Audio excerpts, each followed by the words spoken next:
going on? Hey, Episode 10 of Exorcast, and Chuck Connery is MIA again. yes, he is. At least this time it is not because of Little Caesars. That's true. We'll let it slide this time. Yep, He'll be absolutely. joining us whenever he does join us, I guess. But yeah, he's not here again. It should be pointed out, I said it's not because of Little Caesars. That being said, he didn't answer when we asked where he was at, so maybe he is getting food. We don't know. But anyway. If he shares up with pizza again, I'm going to be pissed. Yeah. So it's been 3 weeks since we recorded an episode, and not that it makes a difference to any of our viewers, but it's been a minute. That's a big water bottle. It's the only one I've got that's clean right now. Yeah, it's been a weird, odd few weeks. I mean, yeah, I know you finished your deck. I did finally have a deck now, but my yard's like full of timber and shit, and so I'm not quite done. I still have to put up a side wall, like on the bottom of my deck, and then a gate so no one can get into my backyard. Other than that, though, pretty Yeah. pumped. Mm. My wife finished Legend of Zelda: Breath of the Wild, which is its own 170-hour time sink. Worth it though, but I mean, something that we were working on as a group as a team for 3 weeks. So I mean, it does what it does, and it's a good thing. Apparently, we became popular with the teenagers today. Well, I don't know if we became popular with them, but we have the same Should we say we, interest. or should we say Vincent Renfield has the same interests? He's always had the same interest of teenage girls, but Allegedly. So Antrim was episode 8, and that's the newest episode that's up right now as we're recording this. This is a Wednesday. On Monday, episode 9 will go up, and that's the platform. So you've already seen it. But Antrim is getting we all gave it a decent review. Passable at best, yeah. It passed, but most people are not so kind. But apparently there's kids on TikTok that Dance Commander is probably friends with and follows on TikTok. But they watched Antrim and are, I guess, 100% believe that it's real, or they haven't watched it and they won't watch it because they think it's real, something like that. At which point we should point out, we are alive. We just want to Very point that out. much. We are A little still bit all dead here. inside, but I'm still here. But really, who isn't nowadays? I need some hydroxychloroquine shit. Yeah. Have that after you have your demon sex. I'm having that, man. But I told Dead Rat today.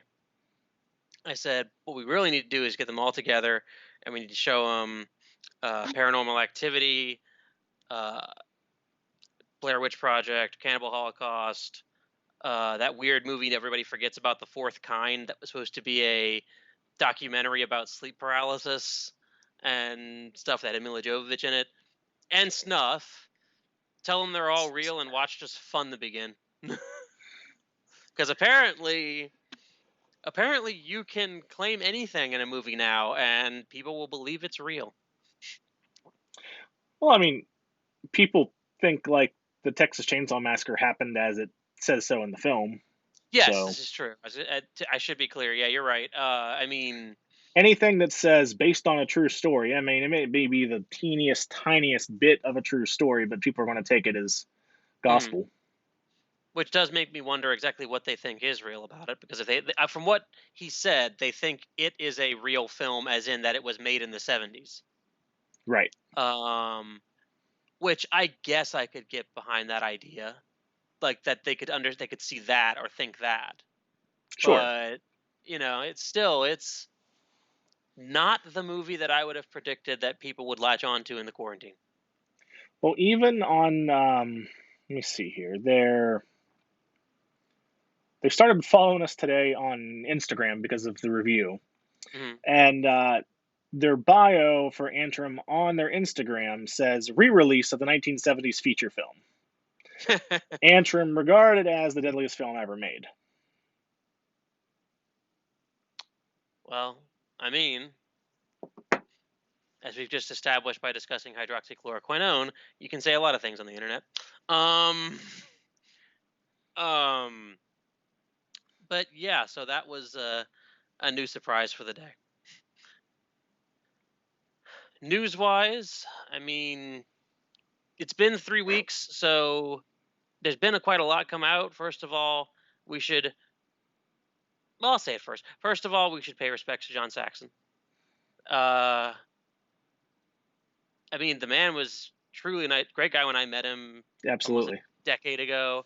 Yeah, Uh, he was he was opening up for what it's as we're going to come to later on in this very episode discussing someone else. He was opening up to whatever role he took, gave it everything he had, basically. Um, and really just there's not very many other actors or people who can fill that void. The more of those kind of actors that go away, we don't have those kind of actors anymore, basically. yes. Thoughts do you have on John Saxon? I love John Saxon. We met him in, it was a Horror Hounds, I think it was Cincinnati or Indianapolis, one of the two. And he was just, I mean, he was just like, this was almost 10 years ago, but he was just in his little cardigan, and you could tell it was in the evening. He was tired. He was just like a little, like, awesome old grandpa, man. He was Mhm. super cool, and he talked to my wife and I for probably 15 or 20 minutes because it was close to the end of the night. And there wasn't a crowd around him because they probably were all getting ready to go out and drink and party and whatnot. Mhm. But he sat and talked to us, and we talked about Nightmare on Elm Street and Black Christmas, and because it was almost there were a couple of people from Black Christmas there, Mhm. and we talked about Bruce Lee, but Yeah, absolutely. he was in a lot of amazing films, and yeah, like you said, he gave his all for the role that he was playing. It's kind of It one of those sucks. people that you didn't one a blogger I follow, Scarina. She doesn't blog as much anymore because she's very busy. Ironically, because of the coronavirus, and she's a New York City mortuary assistant. Um, but yeah, I know quite a lot about what's going on there, at least of what she said. But she posted, "You've got to be fucking kidding me," basically, and that's pretty much the general thought process when the minute you find out he died. But at least he didn't die from COVID. True, pneumonia, maybe, but anyway, we'll leave that one alone. But but yeah, it's hard. Yeah, I felt similarly when Angus Scrim died, like you did, because I mean, when I met him, you go to one of those horror conventions and you get the VIP pass that lets you get into the special party, and you know, there's the people who just kind of wander around and they stay and talk with the other celebrities and stuff, and that's their prerogative. That's fine. Angus Scrim came up to my table, sits down at the table for like 10 minutes, and we're just eating ice cream and talking with Angus Scrim, and he's just like shooting with us, just talking. It literally one of probably the top memory I ever have of a convention, and he's the same kind of person in that you know you can't replace an Angus Scrim and you can't replace a John Saxon. Um, but yeah. Uh, Speaking of, well, that'd be okay. Let's play connect the dots here. John Saxon's Nightmare on Elm Street. Nightmare on Elm Street's a massively important franchise. Another massively important franchise is Friday the 13th. Hey, let's talk about the fact that Chuck was right. Chuck, for the first time in Chuck Connery's life, he was right. And I will not admit this when he comes Oh and no, shows no, up. no! Yeah, this never happened. I This never never said happened until this. we. Yeah. Never fucking said it. But he was right. He said he had insider information that he couldn't give his source that Scream Factory was going to release a giant Friday the 13th box set, and fuck, did they do it. Well, they announced it at least. Yeah. And it's awesome. I wish it was 4K, but not every transfer is a 4K transfer. Which doesn't surprise me because they're probably in some cases working from. Well, I think some of them might be, some of them might not be, and also I think some of them they just got what they could get. So like maybe some of them are going to be 4K, but they haven't fully announced it yet. But I think it depends. They were originally going to do 100 through their website with lithographs and Poster. poster. Lithograph and a poster. And then the response was so immediate, they jumped that sucker up to 500. I don't know where they're at on that right now. I think it's a limited to 1,300 or 13,000. I don't remember. On The whole set. the set itself? Yeah. There's going to be that little? It was a limited amount. I'm trying to remember how many. I think there was a limit on it. Because I know you can order from there, from Scream Factory. I kind of hate ordering from Scream Factory. You can get it from Diabolic, and it's like 15 or 20 bucks cheaper at Diabolic because no posters. And then it's like another $5 or $10 cheaper on Amazon. I pre-ordered it off of Amazon because I already had like $89 Amazon gift card. So yeah, I only had to pay like $60, $70 for it, somewhere around there. So I think it's 133 on Amazon. It is 160, 159.98 on Scream Factory's website. But I will point out, I'm looking right now, and this has been in order. The information they gave. The exclusive Shout Factory offer included first. This is what I was thinking of. 1,313 posters. Were for the first order. First 1,313 orders would get poster and lithograph. That burned through so quickly that they jumped that to 7,000. That was on the 13th of July, I believe the exact same day they announced it, pretty sure. Yes. And then a week later, on July 20th, they announced it was sold out and said that if people wanted to be on a waiting list for customer cancellations, they could email them with Friday the 13th poster litho waiting list in the subject line to create a waiting list. But yeah, I mean, looking at the list, 1 through 4 are all new 4K transfers. 5, 6, 7, 8 are not. Jason Goes to Hell is a 2K scan for the theatrical and a 2K scan with HD inserts of the unrated one. And then Jason X is not a new scan. Freddy vs. Jason is not a listed new scan. The remake is not a listed new scan. So, yeah. And it's 142 on Diabolic.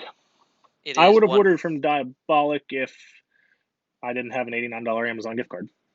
It is also 130 from Deep Discount, but your mileage may vary on whether you think that'll get to you in good condition. The last I've only ordered from them 3 times, and the first time it took them over a month for me to get my stuff. Yep, that's Deep Discount in a nutshell. I mean, yeah, I've had good prices, but I haven't takes ordered forever for the shipping.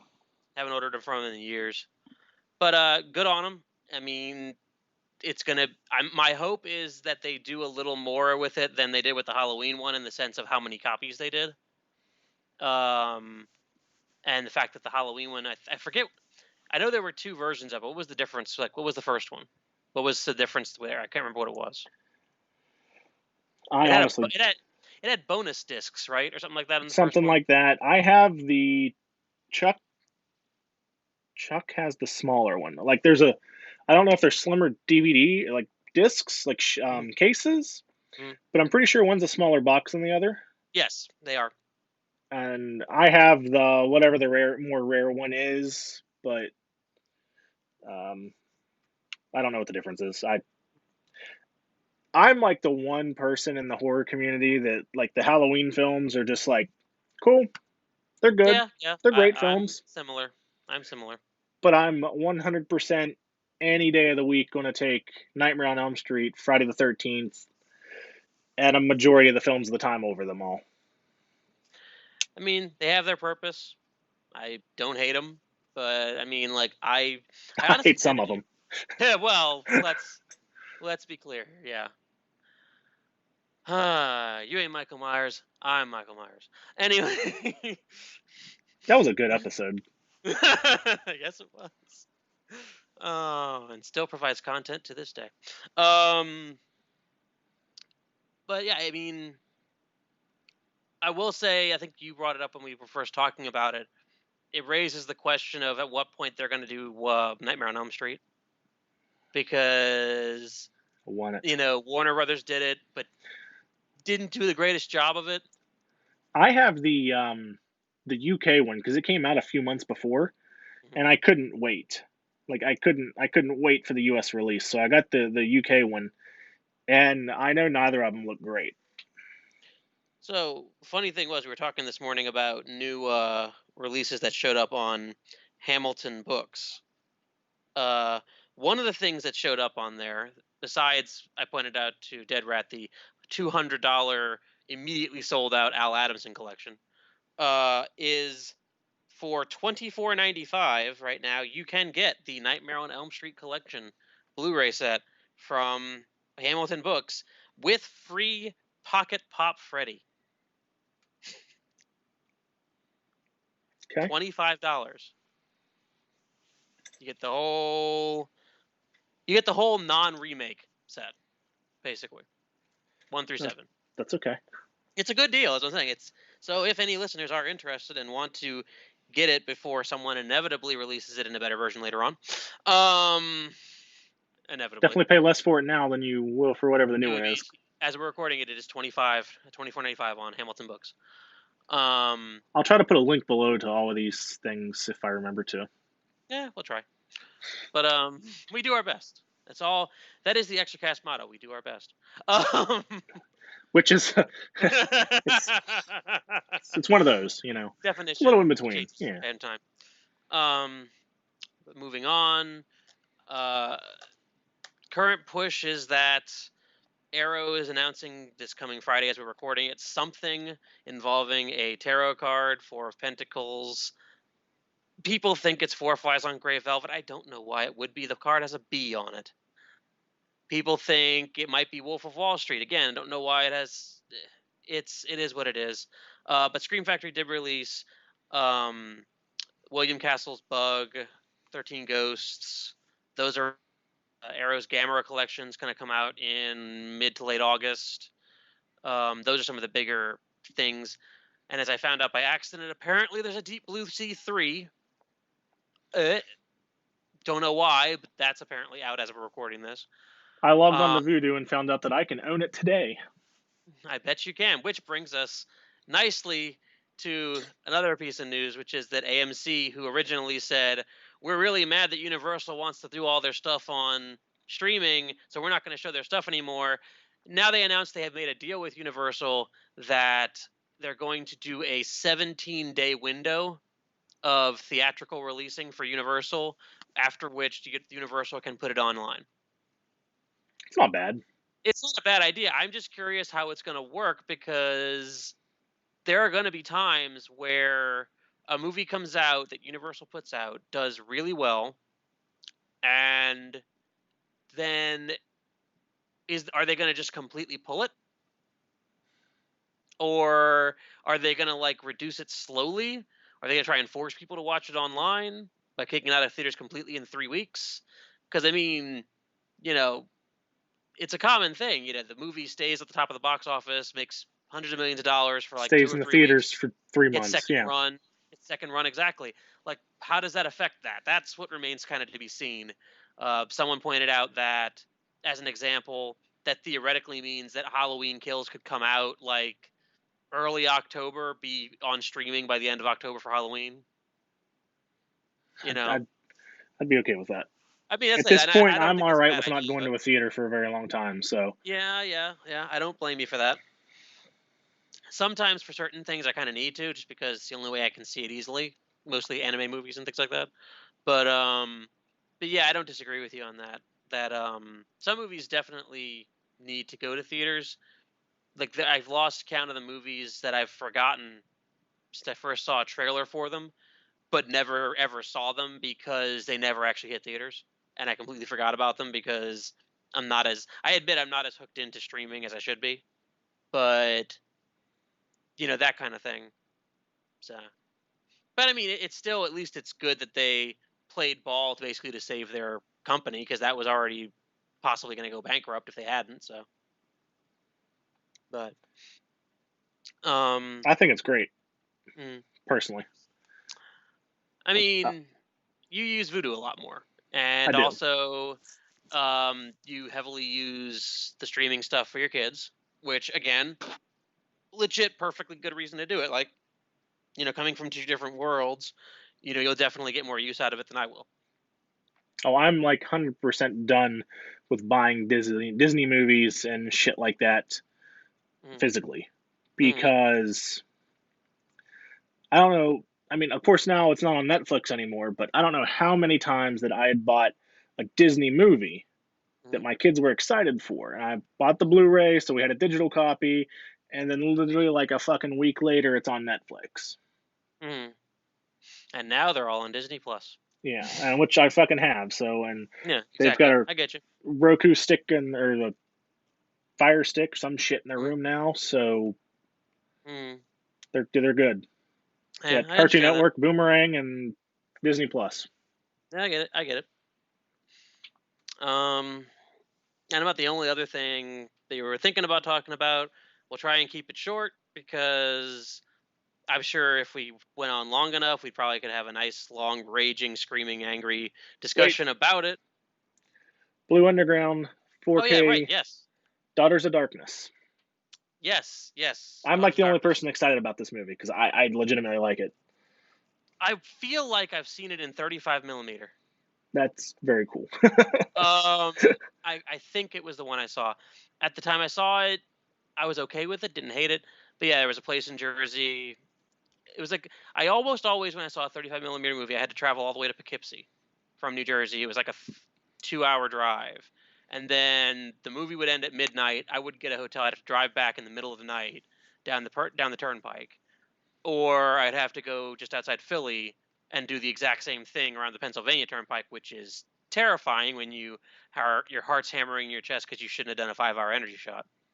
The Um, Pennsylvania Turnpike is fucking boring. yeah, but when your heart's not beating out of your chest, it kind of scares you and you can't close your eyes. Um, but It does help that there's a Starbucks like every 30 minutes. yeah, well, yeah. Um, but when I was in Jersey still, there was this random, like, they have those like community theaters. This one was like in what looked like a really old, like, theater. Like one of those, like, I forget what you'd call it, but like, yeah, the kind you'd see on a grindhouse circuit in New York City. And one day I was, of all things, I was fucking bowling. Um, and I lived like 20 minutes away from this place, and they had put flyers out for 35 millimeter showings, and I want to say they were doing Death Race 2000 and Phantasm or something like that. And from that point on, like, I just kind of kept following it. They got the guy from Don't Go in the House to show up and do an interview with him while they showed the movie. Missed that one. But one day they did Daughters of Darkness and something else I can't remember. And it is it's interesting. It's very much it's very much going for that Carmilla, kind of 70s vampire kind of movie feel. Um it's very different from the kind of stuff, they do nowadays, things like that. It's definitely worth seeing. Definitely worth seeing. I've got like I think they remade it too, and I think I'm sure they did. I think Artsploitation put it out on DVD, I'm sure they did. but I like it. It's worthwhile. And I mean, the thing about also what Blue Underground is, say what you will about Variety and releasing the same stuff a lot, they treat their shit well. They do. But Yeah. what you were getting ready to say is like the big. Of course, we've moved past it in the horror Yeah. community at this point, but it was Yeah. the big like outrage of the minute. hmm Which Days was of the that, Dead. yeah, Days of the Dead decided to throw a convention. And the long and short was, at the time, they had a bunch of cancellations they refused to tell people about until right before it, some of which not even until during the show. Which these Um, people had already canceled on their own public accounts, mhm. and they still like, oh no, they're going to be there. And yep, and there was a significant group of people at the convention, which you and I both have dark senses of humor. You kind of have to survive and be sane. You have to have a kind of darker sense of humor. But I mean, some of the stuff people were selling, they think probably it's a joke, probably not too much of a joke. Suicide, things like that. Um, and then people working the show tended to kind of attack anybody who attacked the show or discussed what was going on the show online. It Every so often, every few years, there's a convention that happens that just kind of blows up in people's faces. Like, you remember, I think it was Fire Festival was the one where they made the whole documentary on Netflix or two, and you know, I think this is the horror community version of a Fire Festival in some ways, from what people described it as. Um, if people went to the convention, that is your call. I'm not crazy enough to go stand in things I already know were that packed back before there was a pandemic. Um, Like, I'm sure there are less people there than normal, but it's oh probably sure, still a decent amount of people. sure, but regardless, I mean, especially with everything that people are currently up in arms about, angry about, justifiably so in some cases not so much. You know, going that far down the road, it's certainly a choice, basically, and it's the kind of thing that just it doesn't really reflect well on almost anybody to someone who is seeing it from the outside, like uninitiated. Yeah. So There's probably not going to be too many more Days of the Dead conventions. I would think not unless Because they get new upper management and stuff. if I'm being honest, I hadn't been there in a long. I've been to 3 Days of the Dead, and one of them was terrible. Mhm. And of course, it's been quite a while because I think I only had one child at that time, so it's been a minimum of 4 years. Yeah. Um, they were like scroungy like Cinema Wasteland, but nowhere near as awesome as Cinema Wasteland. As I say, Cinema Wasteland can be scroungy, but Cinema Wasteland has a degree of class and respect for the movies, at least from what you've told me, because I haven't been there. But just my perspective from the guest list they put together and some of the guests they find, you Like know. there's Yeah. no convention as fun as Cinema Wasteland, and that's coming from somebody that doesn't fucking drink. So Mhm. because I don't know, Wasteland is just like a bunch of fucking horror fans and metalheads hanging out, and everyone's cool. Mhm. I've always been a Monster Mania person, uh, just purely because like I had met Mark Patton while they were still getting ready to do the Nightmare on Elm Street documentary because of that show. Before or right around when My Bloody Valentine got released originally in the uncut version, they went and got like tons of people from My Bloody Valentine who never do conventions, and had them do a signing. So my copy of My Bloody Valentine's like autographed by a surprising amount of the cast. Um, they would tend to go the extra mile to at least find something new. Over time, they kind of drifted over into, okay, great. How many people from Walking Dead can we get this time? But That's but I Horrorhound. still, yeah, exactly. But I think Horror Hound's the reason why. But I still kind of have some respect for him. Like, as a comparison, just today as we record this, Horror Hound announced that their originally planned convention for next March has been pushed back into May out of the utmost caution for the fact that they think they're going to need more time to get through the whole pandemic. And they're saying that now in of the previous year. Right. So, it says a lot about the way they think about conventions and also how they think about the fans. But anyway, that being said, that's pretty much all the major news. Sorry, I keep forgetting Daughters of Darkness. I don't know why I keep forgetting Daughters of Darkness. All right. So, after all of that, we're about halfway through a normal show, maybe a little more than halfway. So that's what happens when you don't record for 3 weeks. But this is episode 10, and we are taking a look at the first film from Cauldron Films, American Rickshaw. Your cover's better than mine. They've released 2 films right back to back, and we're doing the next one in the next episode.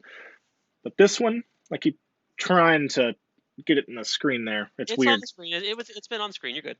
Well, because I'm looking at us through a different application than your Skype. Of course. So mine's set up weird. But yeah, so before we get into it, the only real thing I knew about this is that it had Donald Pleasance in it, and it was directed by Sergio Martino. And that sells it to me right off the bat.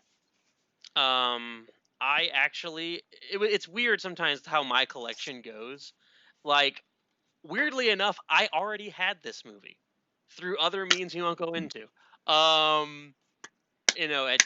Let's just say I know another company that makes movie releases of stuff that hadn't had a release yet, and I bought this like 4 years ago. But I bought it because Sergio Martino, obviously. I also bought it because I'm thinking this movie stars Olympic gymnast Mitch Gaylord. At the time, I thought, oh, an action-ish movie starring an Olympic gymnast. So you mean it's like Gymkata? Okay, and it's done like Italian, and it's done by Sergio Martino. Sold. Not quite. May have been a little misled on that, but it's a reason. Not quite. So this is from '89, and also, one thing we should point out: it is directed by Sergio Martino, under the name, as the Italian group is wont to do, Martin Dolman. Martin Dolman. Yep. Yes. So this takes place in Miami, and like, I mean, it's got to be in the 80s, just in general. I want to say it's like even close to '89, but it's probably just being filmed like 85, 87 on some level. Wait a minute, because his age is a big thing of when he was born. He was born in the movie, right, the character. Yes. He was born June 6th, 1966. So yeah, this was like '89 because I think he was like 24 or 25 years old in the movie. So if he's 24 in the movie, he's born in '66.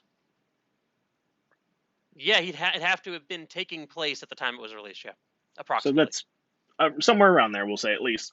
Mm-hmm. So his name is Mitch. Mitch's name is Scott in the movie, and he is a failing college student. Yes. I don't remember what his profession was, but it's very fancy. He was going for a good job. What? What do you mean? I don't mean that way. I mean, are you saying besides the one that is the title of the movie? No. Like when he was like flunking out of college. Oh yeah, right. He keeps failing a test. Yeah. Yeah. I don't think they ever say. They never say. They say his roommate said it. I think maybe he wanted to be a doctor or something. I don't know. Something in the medical field. So he's working as a rickshaw driver in downtown Manhattan. Not Manhattan. No. Miami. Which, pausing for a second, do you know if there was that much of a push of rickshaw drivers in Miami in 1989? Do you have any idea if that was a thing? Because I was wondering that the whole time. I was foreign in West Virginia, so. That's what I said. I was like, and my thing is, yeah, I was 4 in Louisiana, but my thing is like, I'd never heard of rickshaw drivers literally almost anywhere else except in Chinatown in like New York City. Mm-hmm. You know. So maybe it's a real thing. I don't know. I'm not saying it's not. It's a surprising choice if it's not real. So that's what he's doing to try to make ends meet. And in the beginning, he's in the rain and he helps this elderly Chinese woman and her cat. What's that? That scene is beautiful. It is. It's shot really, really well. And she thanks him, and he's like holding the umbrella for her and making sure she doesn't get all wet and holding her hand and helping her get in the rickshaw and out of the rickshaw, which plays a huge part in the film. But to make ends meet, this is his job, and he's working like extra shifts because his roommate does the same thing, but like fell and broke his leg Cast goes like all the way up the leg, so he must have like shattered it. because there was a cobra in the street, but only he saw it. So he picks up this hot redhead, and she wants to go down to the dock. He takes her to the dock, and somebody is they go inside, and she's like, "Here, I'll pay for you, and I'll give you a tip too." And they get ready to bang, and he finds out that someone is filming him through a closet door for his own porn collection, I guess. It beats the crap out of the guy, and Because the woman just can't stop staring at the camera. when he keeps making a noise back there too. Well, But that yes, too. she But yeah, was like looking just in over terms his of as a shoulder at the. viewer, you're just watching her just stare at the closet the whole time. So he takes what he thinks is his porn tape, and he jets.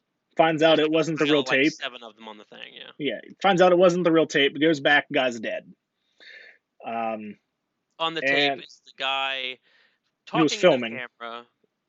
Don't know who's filming it, obviously, but you can't hear what he's saying, and he's talking about a a key around key that his was neck. on his neck. It got ripped off his neck in the fight.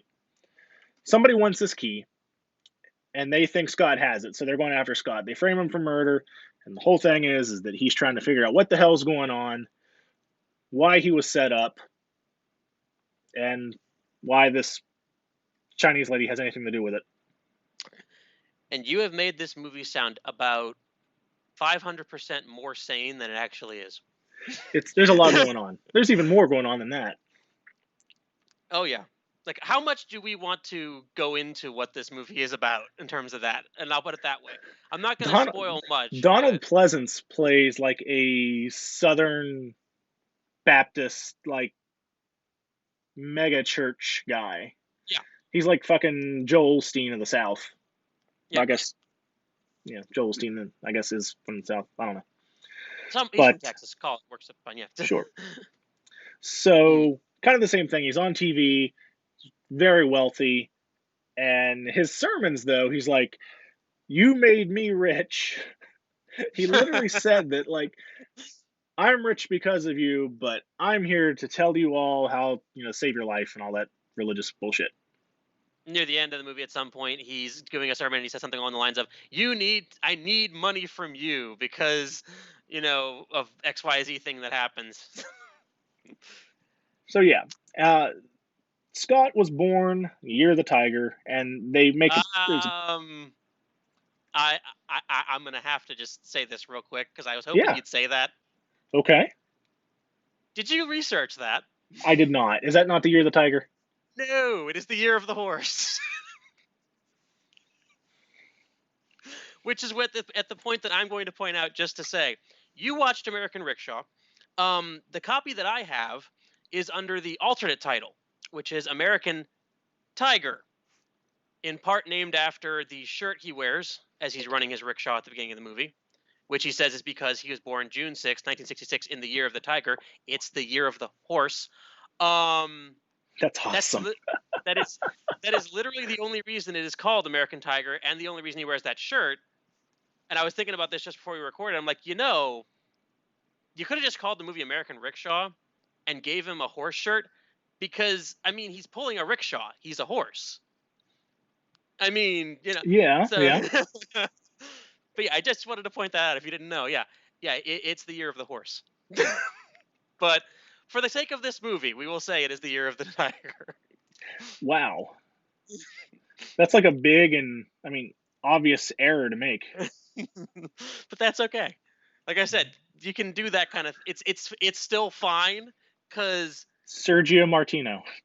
it's fine because A, Sergio Martino, and B, I'm gonna say this later, but this is another question movie for me, like Night Killer was. But this is a lot better than Night Killer. I want to make that very clear. There's a lot of stuff in this that doesn't make sense. A lot of stuff in this that makes you go, "What the hell is going on?" And mistakes like that, for example. But it still works. So go ahead. Yeah, he's the year of the tiger.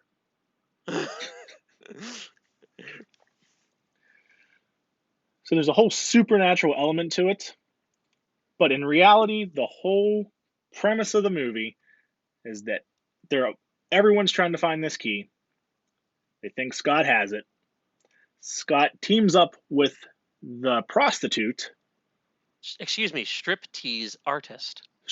Yeah, they did. They did call her a striptease artist. All while your typical late 80s, early 90s action film bad guy looking person is chasing him down You to know who try to that get is, this right? key. You No, know I who do that not. is, right? No. So I have not watched it, but I've seen the cover because Code Red released it. Hands of Steel by Sergio Martino. Hmm. The guy who's on the cover of that, he's in that movie. He is the black clothing wearing, chiseled jawed, chasing the guy all around. He's that guy. No, I did not know that. I've never seen that.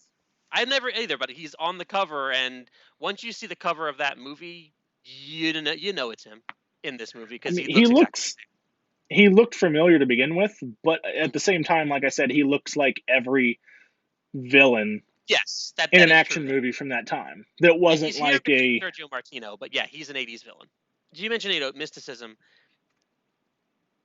Not to go too deeply into it, but he gets like something at the beginning of the movie and disregards it for like 4/5 of the movie completely. Throws it in a drawer.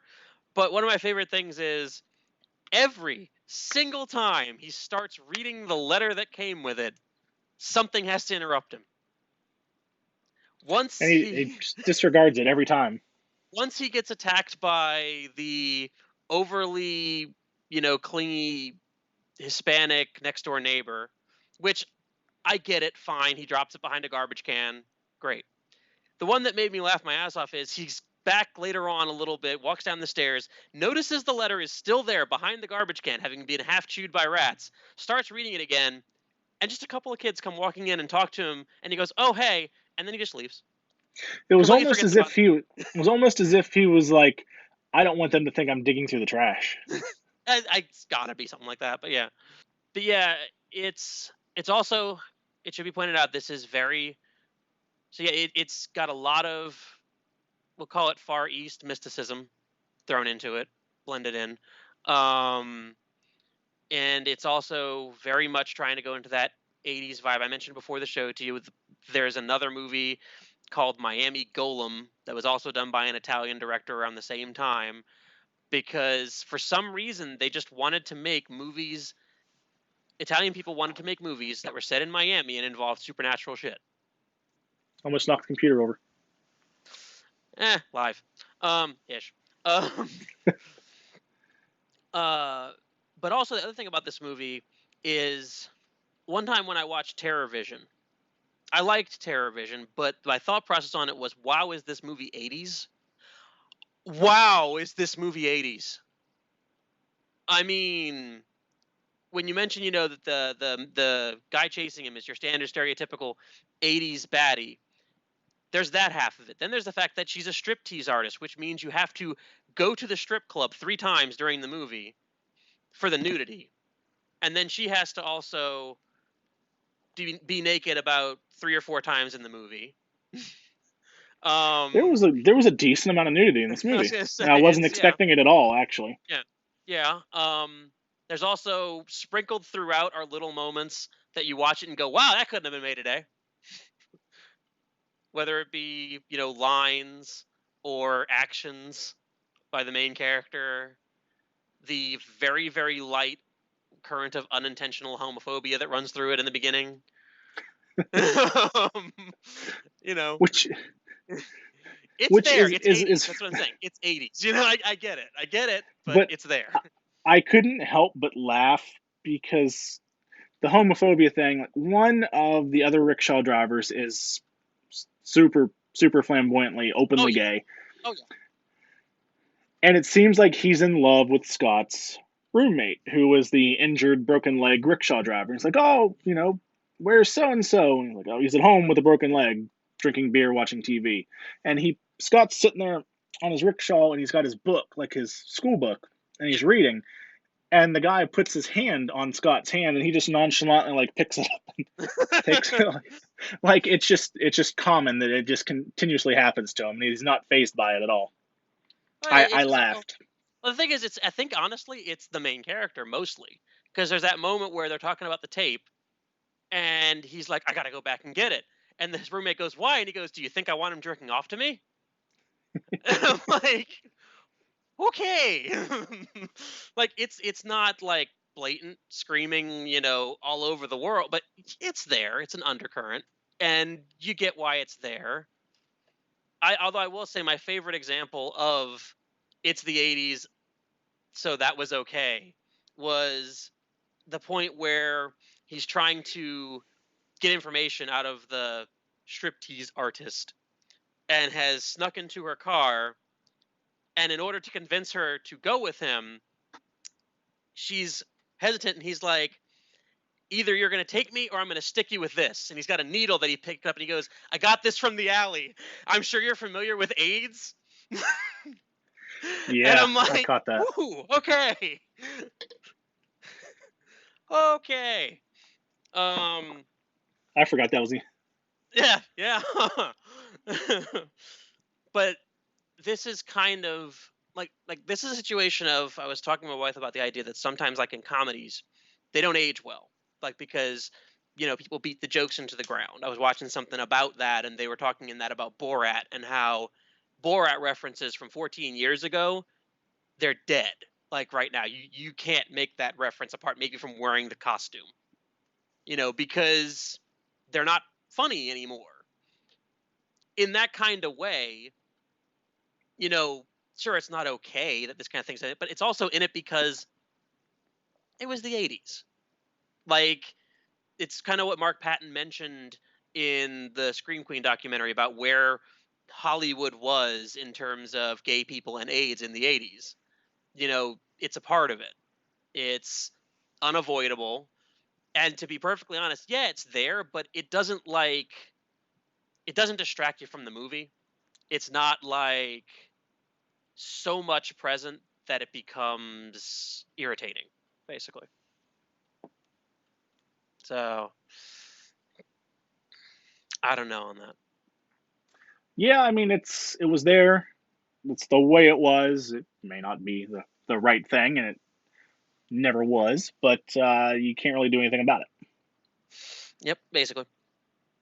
I will also say we talked about it briefly, but Donald Pleasance.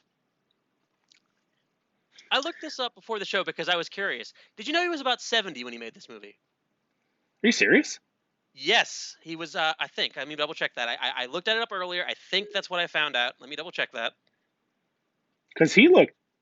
Donald Pleasance was born October 5th, 1919. Wow. He looks great, first of all, for a 70-year-old guy in this movie. But I mean, he does move around a little slow in it. a little. But at the same time, I'm watching this, particularly the last third. And you go, this is a 70-year-old man. This is a 70-year-old man doing this, and he is giving this absolutely everything he can give this. Particularly in that one scene. Those two scenes, actually, technically. Where he's particularly over the top. Are we about to be joined by a guest? Yes. I mean, even resume that way. So we tried to get Chuck on the call. He's texting us and saying that he's online and sent us a picture of his computer screen and it wasn't even booted up. So if he joins this call, then he can give us his thoughts on this film. Until then, that's about the size of it. Fuck him. It's either that or he'll make a video eventually. But what we were saying before Chuck so really interrupted was Donald Pleasance is giving this movie absolutely everything he has, particularly in the last third. And this is a 70-year-old man, and there are actors half his age who probably couldn't be arsed to do a movie like this at the level he's doing it. Donald Pleasance was good in this, man. He was really good in this. And while we were waiting for Chuck, I kind of mentioned to you that he's doing that southern accent, but it's only about 60% of the time. Mm. So it's like here and there, it's like, oh, where does the accent go? Oh, there it is. I told But you it's I easily want him. overlooked. I told you one of the notes I took is I badly want a Halloween movie in which this Donald Pleasance is the one hunting Michael Myers. Southern accent, in and out and all. That is what I want in my life. Because that would be amazing. I'd be into it. Oh, I'd definitely God. be into it. But, so, seeing this, Chuck cannot get a connection at the moment. I mean, I don't think there is very much else we have to say apart from our rating on the movie. I mean, do you have anything else? No, I don't remember if it was you or Dead Rat that said that it's like a real weird movie and take it for what it is, but I enjoyed it. I enjoyed the hell out of it. It is no masterpiece of cinema by any means, but it's fun and it's super entertaining and outrageous. Mm-hmm. Yeah, I mean, my opinion of it is, this is another one of those examples of why horror fans really like Italian directed stuff from the 70s and 80s, because there were no rules. There were no, it is what it is. They don't give a shit. They're going to make it. It is what it is. There are points in the movie where the script is right, but you can tell on some level the person who wrote it, English wasn't their first language. And it's not as bad as a Troll 2 in that way. It's not as bad as a Night Killer in that way. But it's there, but it's barely kind of there. It's better than that kind of movie. Though I will say it does have its very own Nilbog moment, which is, to not go too deeply into it, it's the moment when the cop is writing on the chalkboard. I literally immediately went to Nilbog as Goblin spelled backwards in my head, if you recall. With the Mm-hmm. yeah, but but even though the rating I'm eventually going to give this movie is low, it's with the caveat that this movie should be seen. This is entertaining as hell. The biggest crime of the fact that this movie is getting released and getting out there and getting more notice is the fact that what this movie really is it's the golden movie for your bad movie night. It's the golden movie for your, let's get together, 5 people, watch a movie and just laugh at it or get entertained by it or be amazed by it. And you can't, because there's a pandemic. That's the crying shame about this movie, basically. But for me, I gave Night Killer a 1.5, so I can't go that low because it's not that bad. I'm giving it a 2, but that's having said, this movie, though, is better and more entertaining than that 2 conveys, and I still recommend it. I'm torn between a 2.5 and a 3, and I know that I get that. there's no 2.75 in film rating, so I'm just going to bump it to a 3. That's fine. I get that. It had me very entertained the whole way through. It had me laughing. It had me whatever. I enjoyed it. I don't know about Chuck. If Chuck ever graces us with his appearance, maybe in the next episode he could tell us what he rated the film. Mm-hmm. But I will say, as of earlier today, Cauldron Films posted that the limited edition of this with the slipcase, which is this one here, very nice thick slip. There's only 421 left. Yes. I think there were originally 1,000, weren't there? Something like that. Yes, it is embossed, and if you're Chuck Connery, it is embalmed. Yes, it is embalmed, yes. Fuck you, Chuck. It's an excellent choice for one of your first releases if you want to kind of put something out that's unique and different and kind of also shows the kind of stuff you're going to release as different from other people.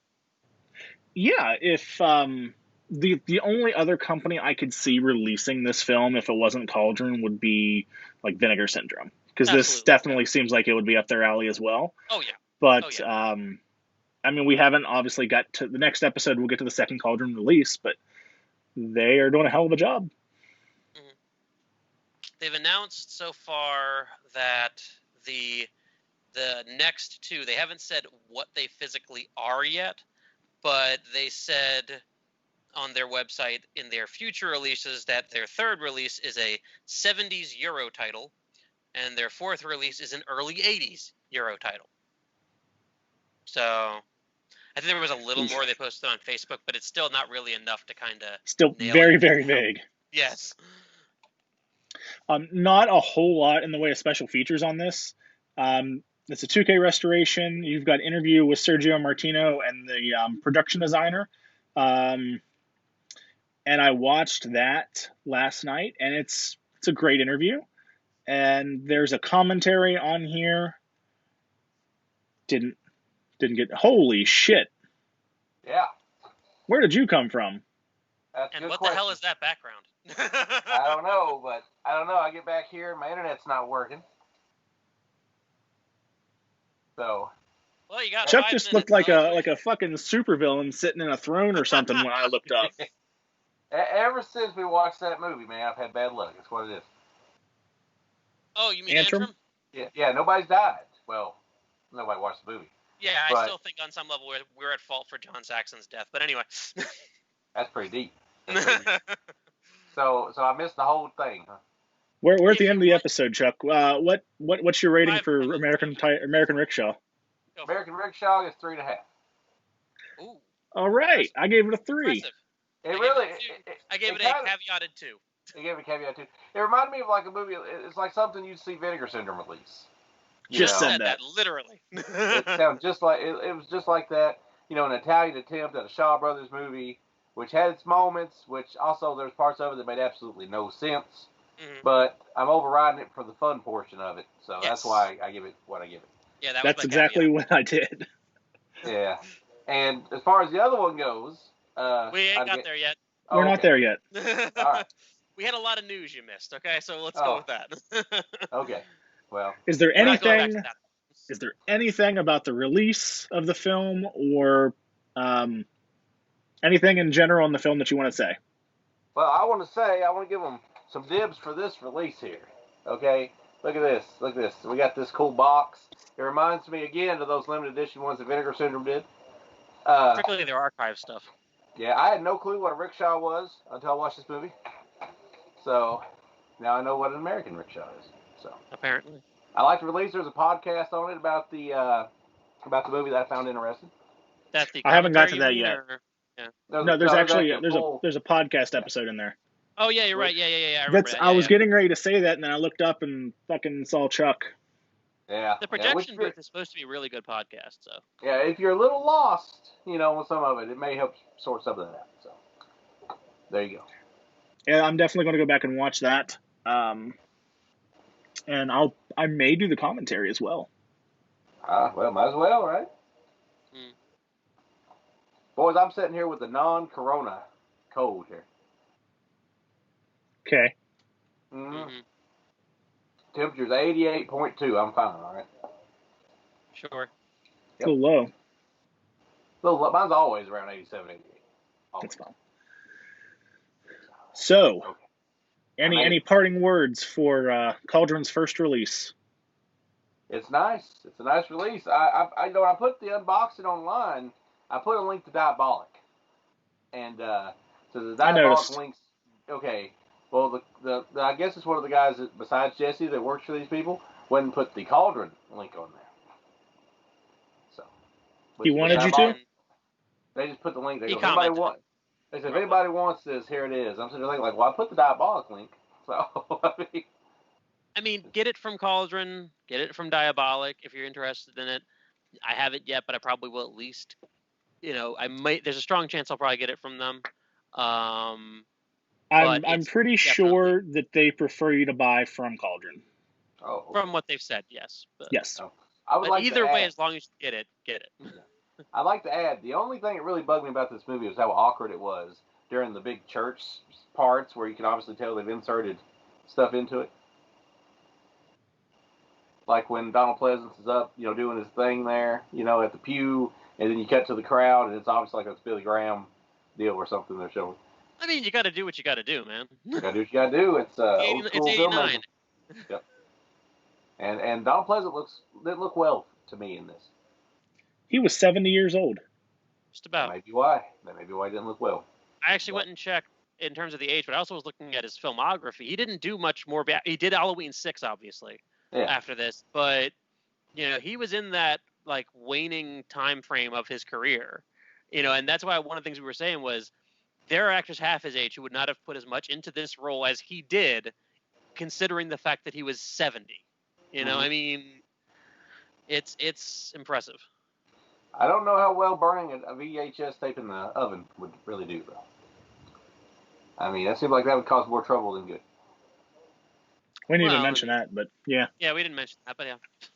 They should have smoked that house out. There's a lot of things about this movie that we could have talked about that would have probably taken an entire other hour of a podcast episode to try and figure out and ask questions about.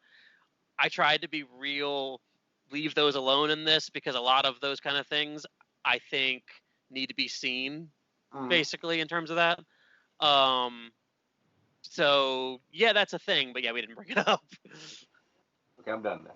I got everything I need to get in. That and the woman couldn't act very good, but Which woman? The main woman. You were smarter than he. Yeah. Like who wrote that line, right? Somebody who didn't speak English as a first language. That's one of those few moments where you can see the whole crack right through there. She didn't have no freedom to alter the line to where it made sense. You have watched Troll 2, right? Unfortunately, yes. Yeah. But anyway. All right. Well, that's episode 10. Glad to be here. Thanks for showing up, Chuck. That's great. Yep. Gonna dock you a week's pay. Yep. Yeah. Okay. So we're in the negatives, right? You owe us time. Yeah, you owe us. So, hope you enjoyed it. Like the video, share it, subscribe, all that bullshit. And stay tuned for episode 11. We're going to talk Cauldron's second release, Abracadabra.